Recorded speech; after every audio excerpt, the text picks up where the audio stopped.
আমি যেনেকৈ তৰাৱতী বাইদেউক সন্মান কৰোঁ, পশ্চিম আমাৰ গজেন নৰক আমি সন্মান কৰোঁ, তেনেকৈ আমি তৰুলতা বাইকো আমি সন্মান কৰোঁ।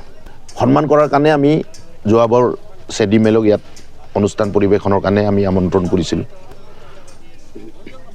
TMPKৰ ক্লজিং চেৰেমনি গল্ডেন জুবলিৰ গোগামুখ সুমনিত আৰু আমাৰ চিলভাৰ জুবলি অষ্টমখন যি আমাৰ মিচিং ইয়থ ফেষ্টিভেল আছিল গোগামুখ সুমনিত, দুইটা একেলগে পাতিছিলোঁ আমি।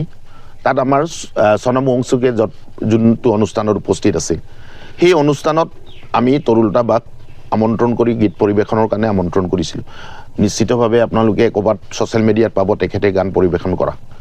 তো আজি তেখেতসকলে আমাক অভিযোগ আনিছে যে আমি তেখেতসকলক অপমান কৰিছোঁ বুলি। চাওক, আমি শিল্পী সমাজক সন্মান কৰোঁ আৰু আমি কৰিম TMPকে, আৰু প্ৰত্যেকটো শিল্পী সমাজক আমি সন্মান কৰোঁ। সি সৰু নে সি ডাঙৰ সেইটো আমি কেতিয়াও ডিফাৰেঞ্চেছ কৰাই নাই, কাৰণ এখেতসকলৰ মাজত ক'ৰবাত তেখেতসকলৰ নিজৰ মাজত বাদ বিবাদ থাকিব পাৰে। আমি তাত সেই ভিতৰুৱা কামটোত আমি কিয় সোমাম? তেখেতসকলৰ শিল্পী সমাজৰ মাজত ক'ৰবাত যদি গণ্ডগোল আছে থাকিব পাৰে, তাৰে মাজতে আমি এইবাৰ বাইদেউক মাতা নাই। সঁচা কথাটো ক'ব গ'লে বাইদেউক আমি নাই মতা। যোৱা বছৰ আমি ইয়ালৈ আমন্ত্ৰণ কৰিছিলোঁ, তেখেত কিবা অন্য কামত থকাৰ কাৰণে নাহিলে। তেখেতক আমি গান গাবৰ কাৰণে আমন্ত্ৰণ কৰা নাছিলোঁ যোৱাবাৰ। তাৰ আগতে আমি ক্লজিং চেৰেমনি TMPKৰ গল্ডেন জুবলিৰ সুমনিত আমি গান গাবলৈ মাতিছিলোঁ, তাই আহিছে। তো এতিয়া কোনোবা এটাই ছ'চিয়েল মিডিয়াত কৈ দিছে যে তৰুলতা বাক আমি মাতিব বিচৰা নাই, আমুক তামুক বুলি কিবা কিবি কৈছে বুলি শুনিছোঁ মই। তাই কিবা এটা কৈছে কাৰণে তৰুলতা বাই কান্দি দিব লাগে কিয়? আমাৰ গৌৰৱ তাই, আমি তাইক সন্মান কৰোঁ, বায়ক সন্মান কৰোঁ, আৰু সন্মান কৰাৰ কাৰণে আমি আমাৰ অনুষ্ঠানত মাতি থাকোঁ আৰু মাতিম। শেষত এইটোৱে ক'ম যে ৰিতৰ এইবাৰ যিটো বিষয় আছিলে তাক আমি স্পষ্টীকৰণ আমাৰ ছ'চিয়েল মিডিয়াৰ জৰিয়তে আমি ইতিমধ্যে জনাইছোঁ। কিন্তু ৰিতৰ এইবাৰ প্ৰগ্ৰাম আছিলে 30 তাৰিখে।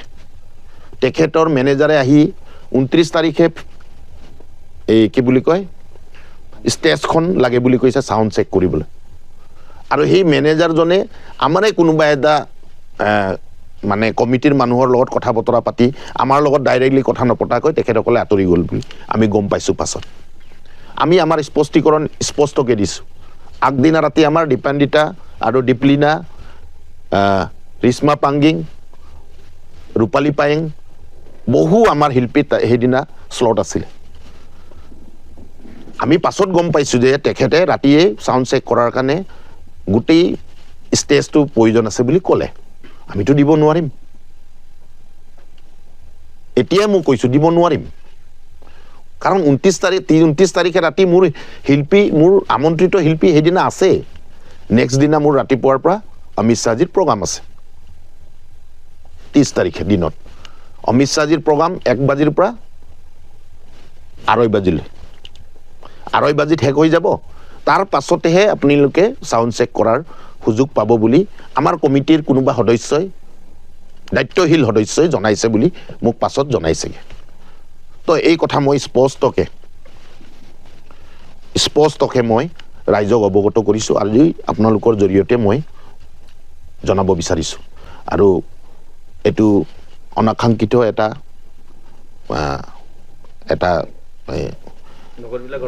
ঘটনা হৈ থাকিলে তাৰ কাৰণে মই সঁচাকৈ দুখিত। কাৰণ ঋতুৰিবা আমাৰ কাৰণে আমাৰ অকল আবুতানী সমাজৰে তেখেত আদৰ্শ নহয়, নতুন প্ৰজন্মৰো তেখেত এজন মহান শিল্পী আৰু তেখেত নেশ্যনেল লেভেলৰ শিল্পী। তাৰ কাৰণে মই দুখিত। নিশ্চিতভাৱে অহাবাৰ মই নিজে কথা পাতি মেলি তেখেতক আমন্ত্ৰণ কৰিম।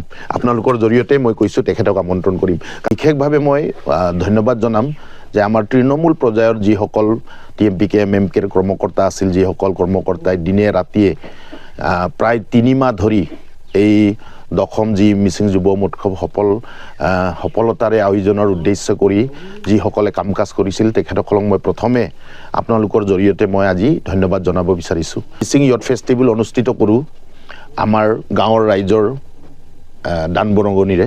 ইয়াত আমাৰ 10,000 ডেলিগেট কলা কৌশলীসকল গাঁৱৰ পৰা যিসকল কলা কৌশলীয়ে ইয়াতে প্ৰতিযোগিতাসমূহত অংশগ্ৰহণ কৰাৰ উদ্দেশ্যেৰে আহিছিল তেখেতসকলৰ যি 5 দিনীয়া দিনত 2 সাঁজকৈ যদি ভাত খাইছিল সেই ভাতৰ যি চাউল বা চব্জি বা গাহৰি বা যি খোৱা বোৱাৰ সামগ্ৰী আছিল সেই সামগ্ৰীসমূহ আমি গাঁৱৰ পৰা সংগ্ৰহ কৰিছিলোঁ আৰু সেই সংগ্ৰহ কৰা সময়ত সেই আমাৰ তৃণমূল পৰ্যায়ৰ আমাৰ যিসকল কৰ্মীয়ে সেই সংগ্ৰহ কৰা কামত যদি নিয়োগ নোহোৱা হ'লে আমি এই 10,000 ল'ৰা ছোৱালীবোৰে ইয়াত খোৱা বোৱাৰ ব্যৱস্থাপনাটোত আমাৰ ক'ৰবাত নহয় ক'ৰবাত খেলি মেলি হ'লহেঁতেন তো মই প্ৰথমে আপোনালোকৰ জৰিয়তে মই প্ৰথমে সেই তৃণমূল কৰ্মকৰ্তাসকলক TMPK MMK মিমকাবাঙৰ কৰ্মকৰ্তাসকলক এই সফলভাৱে যে আমাৰ 10ম যুৱ মহোৎসৱ সামৰণি পৰিল তাৰ প্ৰথম ক্ৰেডিট মই সেইসকল কৰ্মকৰ্তাকে দিব বিচাৰিম আৰু ভলণ্টিয়াৰ্ছে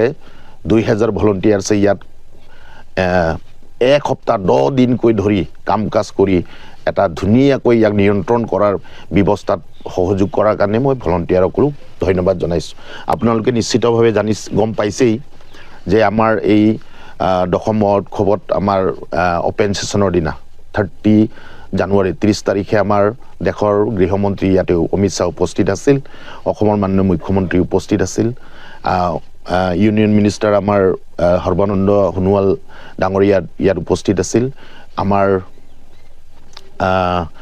শিক্ষামন্ত্ৰী অসমৰ শিক্ষামন্ত্ৰী ডক্টৰ ৰণোজ পেগু আৰু বহুতো বিশিষ্ট ব্যক্তিসকল আমাৰ ইয়াত উপস্থিত আছিল আৰু তেখেতসকল উপস্থিত থাকি আমাৰ এই অনুষ্ঠানটোক আৰু এক গাম্ভীৰ্যপূৰ্ণ অনুষ্ঠান হিচাপে চিহ্নিত কৰালে তাৰ কাৰণেও আমাৰ দেশৰ গৃহমন্ত্ৰীক আমি আজি আনুষ্ঠানিকভাৱে TMPKৰ তৰফৰ পৰা আমি আৰু MMK মিমকাবাঙৰ তৰফৰ পৰা আমি ধন্যবাদ জ্ঞাপন কৰিছোঁ কাৰণ তেখেতসকলক আমি আমন্ত্ৰণ কৰিছিলোঁ আৰু আমাৰ আমন্ত্ৰণ ৰক্ষা কৰি তেখেতসকলে আমাৰ মাজত উপস্থিত হোৱাৰ কাৰণে তেখেতসকলক মই পুনৰবাৰ ধন্যবাদ জনাইছোঁ মিচিং জাতিটোৰ যিটো কলা সংস্কৃতিৰ কথা মিচিং জাতিটোৰ একতা ঐক্যৰ কথা আমি কৈ আহিছোঁ এটা শৃংখলাবদ্ধ মিচিং সমাজ গঢ়াৰ দিশে TMPK লক্ষ্য লৈ আগবাঢ়িছিল সেই গোটেই কথা বতৰাবোৰক তেখেতসকলে আজি বিশ্বৰ দৰবাৰত প্ৰতিষ্ঠা কৰাৰ দিশে তেখেতসকলে দায়িত্ব হিচাপে লৈ আগবঢ়াই নিছিল তাৰ কাৰণে মই সেইসকল নতুন প্ৰজন্মক যিসকল নতুন প্ৰজন্মই আমাৰ প্ৰত্যেকটো কাম কাজক নিৰীক্ষণ কৰি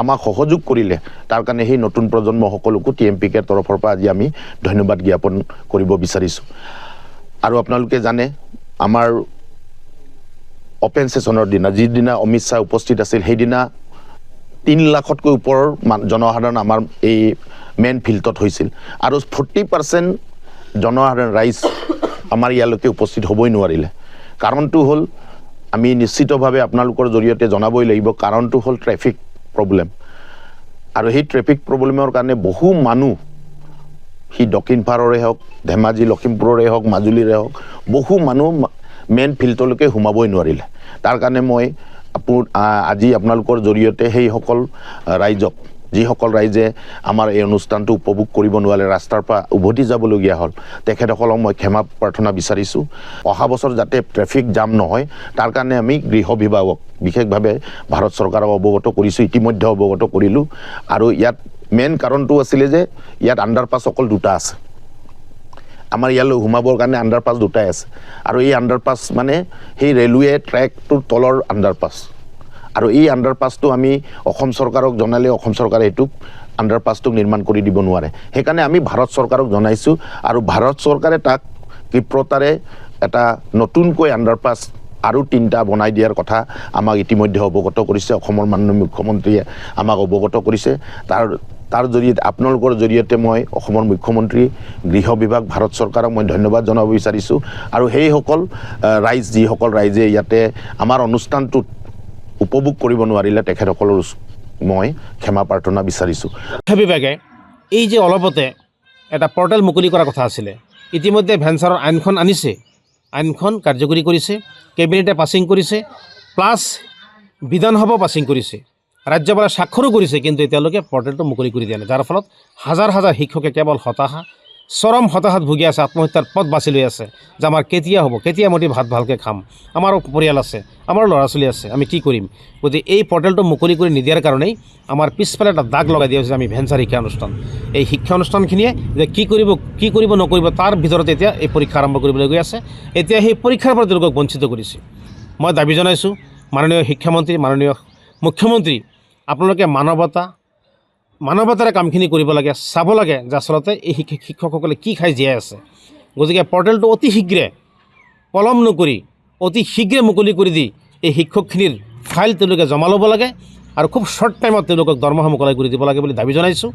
অসম শিক্ষক কৰ্মচাৰী ঐক্য মঞ্চত আমি দাবী জনাইছোঁ। আমি আৰু আন্দোলন কৰি আৰু লাভ নাই, এতিয়া আমাৰ জীৱন বিপন্ন হৈ আছে। আমাৰ এতিয়া অন্তিম বয়সত এতিয়া ভৰি দিছোঁ, অন্তিম আমাৰ এতিয়া বেলি অস্ত যোৱাৰ সময়।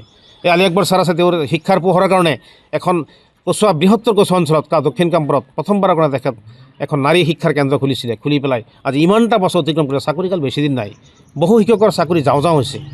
গতিকে দুটা দাবী আমাৰ, এটা হ'ল পৰ্টেল মুকলি কৰি দিব লাগে অতি শীঘ্ৰে, আৰু এটা হ'ল SLC পৰীক্ষাত আৰু হায়াৰ ছেকেণ্ডেৰী পৰীক্ষাত এই শিক্ষকখিনিক বঞ্চিত কৰিব নালাগে, এই দাবীটো মই জনাইছোঁ।